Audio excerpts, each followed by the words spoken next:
Prologue. I was born in 1950. For a music fan, that's the winning ticket in the lottery of life.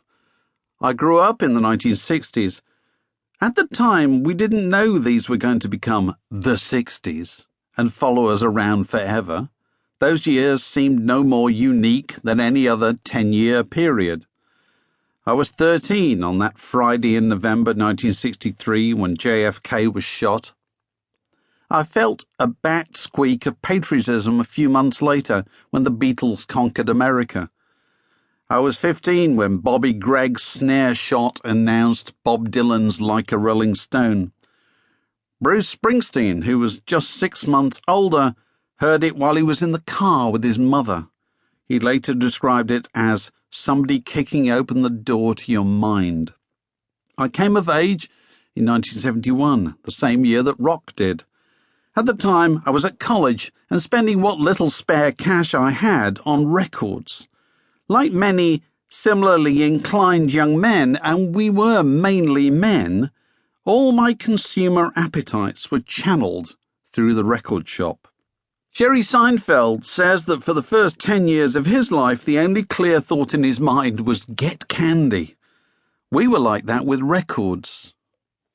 All the cash that came my way, the £40 I had each term for anything more than board, food and tuition, the pay I got from holiday jobs, birthday gifts from distant relatives, and record tokens, obviously, was instantly converted into albums. There was simply nothing else I wanted to spend money on.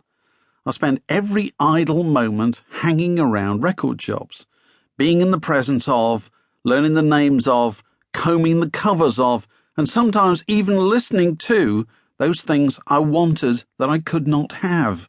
It was a life spent in pursuit of a gratification endlessly deferred. At the time, 1971 didn't feel like a particularly exceptional year. Nobody talked about the year in rock back then. Nobody tried to take the temperature of the business. Nobody pontificated about where things were going or had been. The habit of looking back, which is now so much part of the music media game, and of which this book is an example, hadn't been invented. It's only in retrospect, and only quite recently at that, since the great digital musical Niagara has made it possible to have all 50 years of recorded rock and roll at our fingertips, to shuffle it, sort it, and subject it to endless listification, that I've come to realise just what an exceptional year my 21st year was. At this point, you may raise a sceptical eyebrow and say that for you too, the music of the year in which you turned 21 or 18 or 16 or whenever you felt most alive still speaks to you in a way that no other year does. That's natural. That's just growing up. We all have precious memories of one soft, infested summer when we were young. For us too, the soundtrack thereof will always be rock's annus mirabilis. There's an important difference in the case of me and 1971. The difference is this: I'm right.